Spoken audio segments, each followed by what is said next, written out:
අද අපි කතා කරමුද හිරු ඕනෝඩා ගැන. අර දෙවන ලෝක යුද්ධ ඉවර වෙලා අවුරුදු 29ක්ම. ඔව් අවුරුදු 29ක් ඒකත් පිලිපීන කැලේක. ඒ බවක් දන්නේවත් නැතුව දිගටම සටන් කරපු ජපන් සේබලෙක් නේද? ඉතින් මේ කතාව ඇත්තටම අදාහ ගන්නත් බෑ. අපි බලමු නේද මේ මූලාශ්‍රවලි මොනවද කියන්නේ කියලා. ඇත්තම මේක නිකම්ම අර බේරිලා හිටියා කෙනෙක් විතරක් නෙමෙයි. හමුදා නියෝග වලට තියෙන අර බැඳීම අන්ධ භක්තිය වගේ. ඔව්. එතකොට අර හුදකලාව අවුරුදු ගාණක් තනියම වගේ යුද්ධයක මනෝවිද්‍යාත්මක බලපෑම කොච්චරද කියන එක මේකෙන් හොඳටම පේනවා. එයාගේ ආරම්භය ගැන බැලුවොත් 1922 නේද ජපානයේ ඉපදුනේ.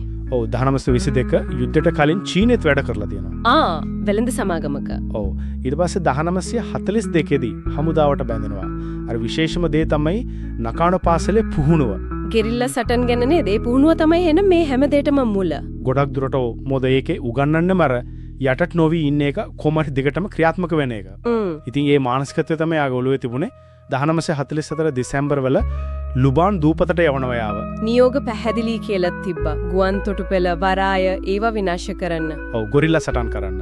ඒතර අනදින නිලධාරිය දුන්න අන්තිම නියෝගය කිසිම තත්ත්වයක් යටතේ යටත් වෙන්න එපා. ඔව් දිවින් අසා ගන්නත් එපා. ඒක තමයි ඊළඟ දශක 3ම තීරණය කළේ. ඉතින් එතකොට 1945 වෙනවා යුද්ධය ඉවරයි. ජපානය යටත් වෙනවා. ඒත් ඔනෝඩායි අර යායික් හිටපු අනිත් අය 3 දිනක් මුලින් හිටියා. යාර මේ කිසි දෙයක් දන්නේ නැහැ. කොහොමද දෙයනේ මෙච්චර කල් කැලේ හිටියේ? කෑවේ බීවේ මොනවද? හරිම අමාරුවෙන් අර කෙසෙල් පොල් වගේ දේවල් සමහරවිට ගම් වලින් හාල් හොරකම් කරගෙනත් තියෙනවා. ගැටුම් හැමත් ඇති වුණා කියනව නේද පොලිසිය එක්ක?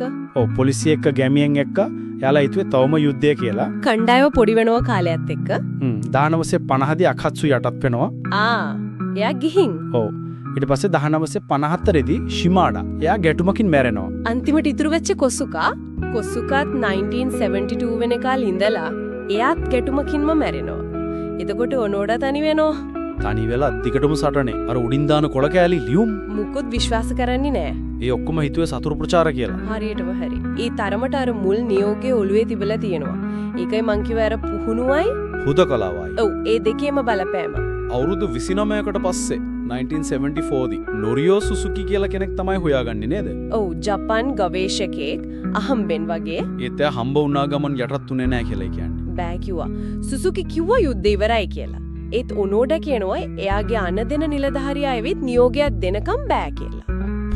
ඉතින් අන්තිමට සුසුකි හොයාගන්නවා අර පරණ අන දෙන නිලධාරියව.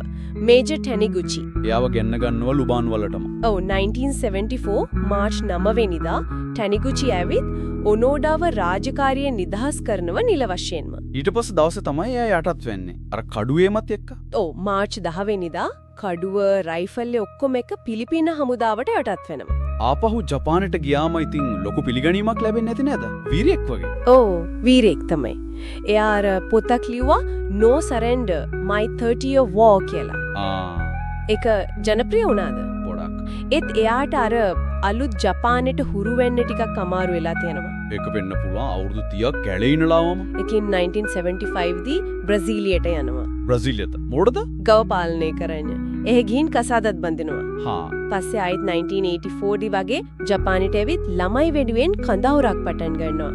ස්වභාව දහම් කඳවුරක් ඔනෝඩා ශිසෙන්ජුකු කියලා. එයා 1996 දී ආයෙත් ලුබාන් වලටත් ගියා කියා නේද? ඕ ගිහින් තියෙනවා. ඒත් මේ කතාවේ අනිත් පැත්ත. අර ගැමියන් මිය ගිය සිද්ධි. ඒක ගැන මොකද කියන්නේ? අන්න ඒක තමයි මේක සංකීර්ණම හරිය. BBC වගේ තැන්වල වාර්තා වෙලා තියෙනවා ගැමියන් 30ක් විතර මිය ගියා කියලා. එයාලා දැක්කේ සතුරන් වගේද? ඔව් ඔනෝඩයි කට්ටිය හිතුවේ එයාලා සතුරන් නැත්තම් තර්ජන කියලා. ඉතින් පිලිපීන ජනාධිපති සමාවක් දුන්නා කියලාත් කියනවා. ඔව් ෆර්ඩිනන්ඩ් මාකෝස් ඒ කාලේ හිටපු. එයා සමාවක් දුන්නා. ඒත් ලුබාන් මිනිස්සුන්ට ඒක අමතක කරන්න බෑනේ. ඒක ඇත්ත. ඉතින් ජපානයේ වීරයෙක් වුණාට අනිත් පැත්තෙන් බැලුවම ඒ ක්‍රියාවලේ මානුෂ්‍ය බලපෑම ගැන ප්‍රශ්න තියෙනවා. මෙතනදිදී අපි කරුණු විතරක් කියන එකයි වැදගත්. ඔනෝඩා 2004 දී නැති වෙනවා නේද? වයස 91ක් වෙලා. ඔව් ටෝකියෝ වලදී. කතාව කොච්චර ප්‍රසිද්ධද කියනව නම් අර ෆිල්ම් එකකුත් හැදුනා නේද 2021 දී? ඔව් ඔනෝඩා 10,000 Nights in the Jungle. ඇත්තටම මේ කතාව රාජකාරියට තියෙන අර අසීමිත බැඳීම මිනිස්සුන්ට දරා ගන්න පුළුවන් ශක්තිය පුදුමයි.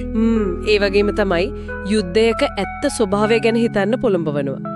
නියෝග කියන්නේ මොනවද? ඒව දුන්න සන්දර්භය නැති වුණාම මොකද වෙන්නේ? හරියටම ඒ නියෝග පස්සෙත් යන්නේකේ ප්‍රතිවිපාක ඇත්තටම දැඩි නියෝග මත වැඩ කරන කෙනෙකුට යුද්ධයක් ඉවරයි කියන එක තීරණය වෙන්නේ කොහොමද? ඒක ප්‍රශ්නයක් තමයි. හිතන්න දෙයක් ඉතුරු කරනවා.